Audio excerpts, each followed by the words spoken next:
Hello everyone, कैसे हो आप सब। तो आज हम लोग science book class 10 chapter 1 chemical reactions and equations पढ़ेंगे। तो इसमें हम लोग सबसे पहले देखेंगे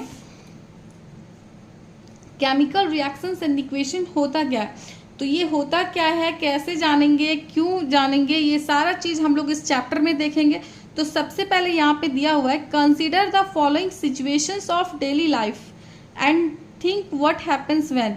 कंसीडर करना है वो सिचुएशन यहाँ पे दिया हुआ है जो डेली लाइफ में होता है। जैसे milk is left at room temperature during summer. अगर दूध को हम लोग रूम टेम्परेचर में रख दे गर्मी के दिन में तो क्या होगा, दूध फट जाएगा, दूध में चेंजेस होगा, केमिकल रिएक्शंस हो जाएगा। ठीक है, केमिकल चेंज हो जाएगा। दूध को हम लोग ऐसे ही गर्मी के दिन में रख देंगे तो आप लोग देखे होंगे अपने अपने घरों में कि दूध फट जाता है, तो वो केमिकल चेंज हो जा रहा है। ठीक है, दूसरा है an iron tava pan nail is left expose to humid atmosphere. Iron जो होता है लोहा, उसका अगर तवा हो गया, पैन हो गया या नेल कोई भी चीज हो जाता है, उसको अगर हम लोग रखते हैं ऐसे एटमोस्फेयर में तो वो क्या क्या देखते हैं उसमें हम लोग, उसमें जंक लग जाता है, जिसको हम लोग हिंदी में चीती बोलते हैं। जंक लग जाता है तो वो खराब हो जाता है, वो केमिकल चेंजेस देखने को मिला। थर्ड है ग्रेप्स गेट फर्मेंटेड।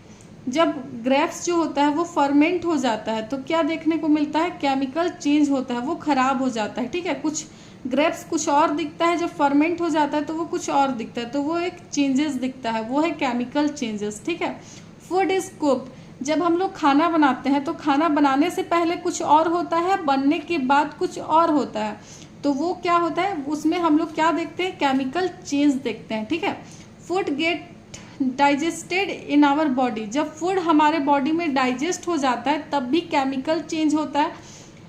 हम लोग खाते कुछ और है, डाइजेस्ट कुछ और होता है, इस टाइप से केमिकल चेंजेस दिखता है। ठीक है, जब हम लोग सांस भी लेते हैं, वी रेस्पायर, तब भी केमिकल चेंज होता है।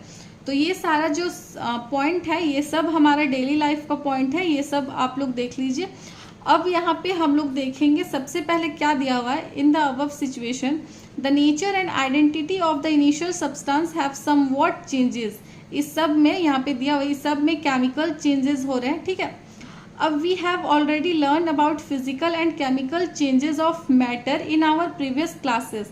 हम लोग पिछले क्लासेस में देख चुके हैं फिजिकल और केमिकल चेंजेस क्या होते हैं। ठीक है, whenever a chemical changes occur, जब भी केमिकल चेंज होगा तब we can say that a chemical reaction take place.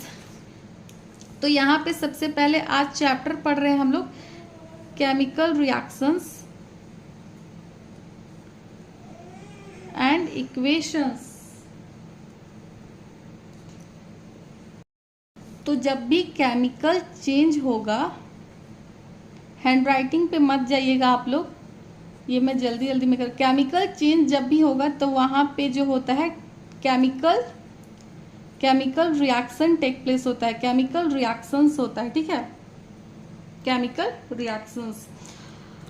तो यहाँ पे दिया हुआ है, एक एक्टिविटी दिया हुआ है, आप लोग एनसीईआरटी में देखिएगा, एक्टिविटी 1.1 एक एक्टिविटी दिया हुआ है, यहाँ पे अच्छे से देखिए अपना एनसीईआरटी बुक फर्स्ट पेज। और एक्टिविटी को स्किप नहीं करना है क्योंकि इससे सवाल आते हैं, क्वेश्चंस आते हैं, और अगर इसको नहीं पढ़े रहेंगे तो आंसर्स फिर हमें नहीं आएगा। तो एक्टिविटी 1.1 में क्या दिया हुआ है, देखिए इस एक्टिविटी को मैं आप लोग को अच्छे से समझाती हूँ। एक हम लोग को मैग्नीशियम रिबन लेना है जो 3 से 4 सेंटीमीटर लॉन्ग हो, और इसको क्लीन कर लेना है सैंड पेपर से। और क्लीन करने के बाद एक बर्नर लेना है, ये मान लीजिए बर्नर है। ठीक है, ये बर्नर है। अब हम लोग को मैग्नीशियम रिबन जो है उसको इसमें बर्नर में जलाना है। तो हम लोग जब जलाएंगे तो हम लोग देखेंगे एक डेजलिंग वाइट फ्लेम के साथ ये जलेगा, मतलब जल्दी से जल जाएगा। उसके बाद यहाँ पे एक व्हाइट पाउडर का फॉर्मेशन होगा। व्हाइट पाउडर वही होगा हमारा मैग्नीशियम ऑक्साइड। ठीक है, सबसे पहले देखिए यहाँ पे हम लोग एक मैग्नीशियम रिबन लेंगे जो 3 से 4 सेंटीमीटर लॉन्ग होगा, और इसको हम लोग को पहले सैंड पेपर से क्लीन करना है। क्लीन इसलिए करना है क्योंकि ये एयर में ऑक्सीजन होता है, वो ऑक्सीजन का लेयर यहाँ पे लग जाता है, इसी के लिए उसको क्लीन करना है। और ऑक्सीजन का लेयर बिना क्लीन किए यहाँ पे डिसएडवांटेजेस बनते हैं कि ये जल्दी से बर्नर में नहीं जलेगा और क्लीन करने के बाद ये जल्दी से जल जाता है। तो मैग्नीशियम रिबन को क्लीन करने के बाद इसको बर्नर में हमें जलाना है, तो हम लोग देखेंगे डेजलिंग वाइट फ्लेम के साथ जल रहा है, मतलब जल्दी से जल रहा है और एक पाउडर वाइट टाइप का पाउडर फॉर्मेशन कर रहा है। वही पाउडर जो है उसी को हम लोग मैग्नीशियम ऑक्साइड बोलेंगे।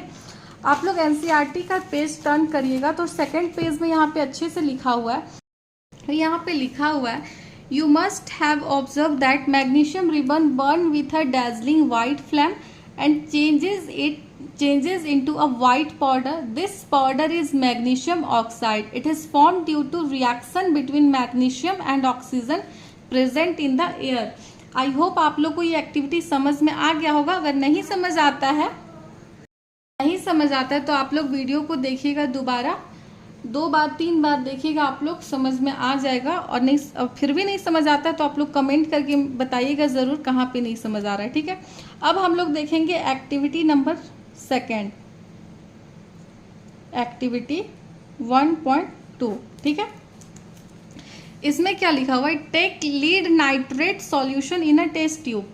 Lead nitrate solution in a test tube, तो एक टेस्ट ट्यूब लेना है इस टाइप से, ठीक है।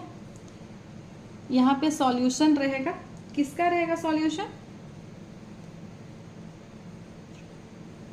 लीड नाइट्रेट का सॉल्यूशन है, ठीक है। अब सेकंड पॉइंट है add potassium iodide solution to this solution. अब इसमें पोटेशियम आयोडाइड ऐड करना है, पोटेशियम आयोडाइड 2Ki। तो यहाँ पे देखिए लीड नाइट्रेट हो गया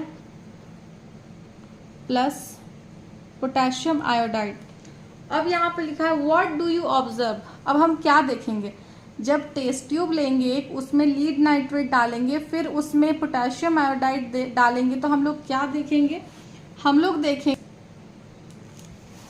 एक टेस्ट ट्यूब लेना है, उसमें हमें लीड नाइट्रेट सॉल्यूशन डालना है, उसके बाद उसमें पोटेशियम आयोडाइड ऐड करना है। तो हमें क्या देखने को मिलेगा, व्हाट डू यू ऑब्जर्व। तो हम देखेंगे जब लीड नाइट्रेट और पोटेशियम आयोडाइड आपस में रिएक्ट करके एक येलो प्रिसिपिटेट का फॉर्मेशन करते हैं, येलो प्रिसिपिटेट को शॉर्ट्स में ऐसे पीपीटी लिखते हैं का फॉर्मेशन होता है। अब आप लोग सोचेंगे कि ये प्रिसिपिटेट होता क्या है, प्रिसिपिटेट होता है इनसॉल्यूबल सब्सटेंस। जब भी कोई सॉल्यूशन होगा उसमें इनसॉल्यूबल सब्सटेंस जो रह जाता है, इनसॉल्यूबल सॉलिड सब्सटेंस, उसको प्रिसिपिटेट बोलेंगे।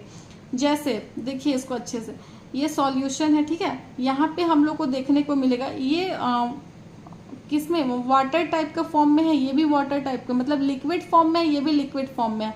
लेकिन जब प्रोडक्ट का फॉर्मेशन हुआ तब यहाँ पे देखेंगे कुछ यहाँ पे जमा जमा टाइप का दिखेगा, कुछ यहाँ पे जमा जमा टाइप का दिखेगा, बाकी इधर लिक्विड दिखेगा और नीचे में कुछ परत इसका जमा जमा टाइप का दिखेगा।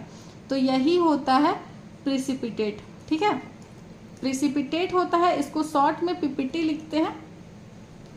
तो हम इस एक्टिविटी में देखेंगे lead iodide yellow precipitate form कर रहा है और साथ में पोटेशियम नाइट्रेट का फॉर्मेशन हो रहा है। तो इस एक्टिविटी 1.2 में ये हमें देखने को मिलेगा।